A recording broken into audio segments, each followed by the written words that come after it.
Bonjour à tous, aujourd'hui je vais vous montrer comment installer React sur son environnement de développement. Donc pour installer React, vous allez avoir besoin de Node.js pour utiliser les commandes npm. Les commandes npm, c'est pour installer des plugins en JavaScript. Donc pour cela, vous allez aller sur votre terminal et vous pouvez faire node-v pour voir si vous l'avez déjà installé. Moi actuellement c'est la version 8.11.1. Et ensuite un npm-v pour voir si vous l'avez installé aussi. Moi pour l'instant c'est la version 6.0.1.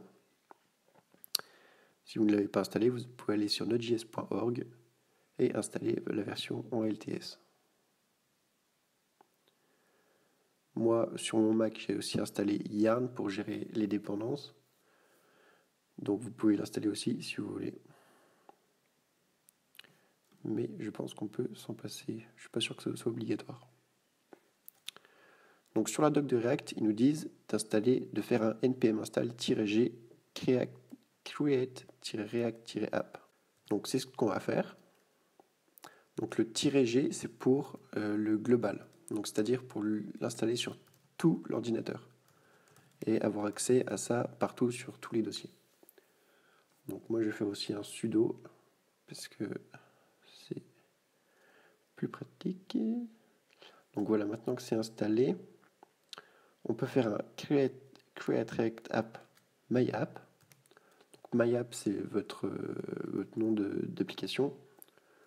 Donc moi je vais l'appeler projet-test par exemple. Il va l'installer, Yarn va installer toutes les dépendances. Voilà, maintenant que c'est fait, vous pouvez aller dans le dossier. Donc moi c'est projet test. Et là on peut voir qu'on a 4 scripts qu'on peut faire. Donc Yarn start pour démarrer le serveur de développement. Build si vous avez fini votre application et que vous voulez la pousser en production. Test, ça doit être pour faire des test runners, apparemment j'ai pas essayé encore ça. Et eject si vous voulez plus qu'il soit dépendant de npm.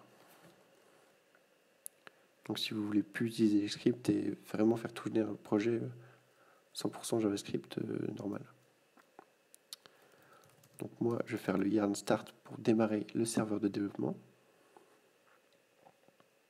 Donc il le lance automatiquement sur mon localhost 2.3000 port 3000. Et voilà notre première application React.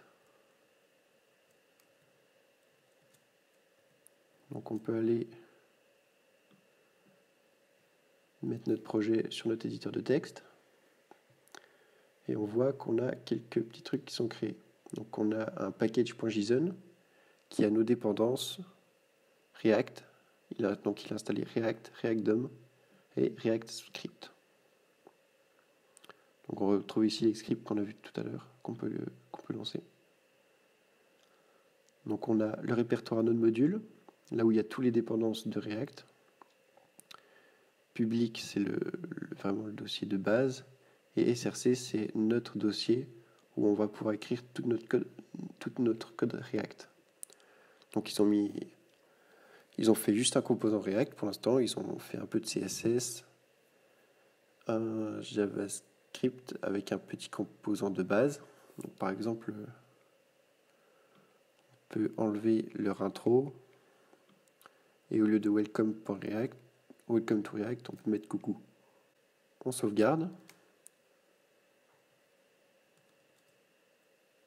et on peut voir qu'il a automatiquement changé la page grâce à l'auto-reloading.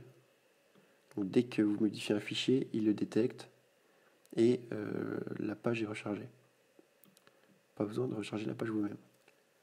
Donc il a bien mis notre coucou et il a enlevé le bloc intro qui était juste après.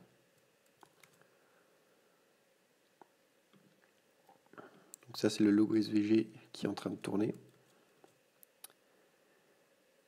Et index.js c'est la base pour qu'ils disent de rendre tout de suite le composant app, donc de app.js.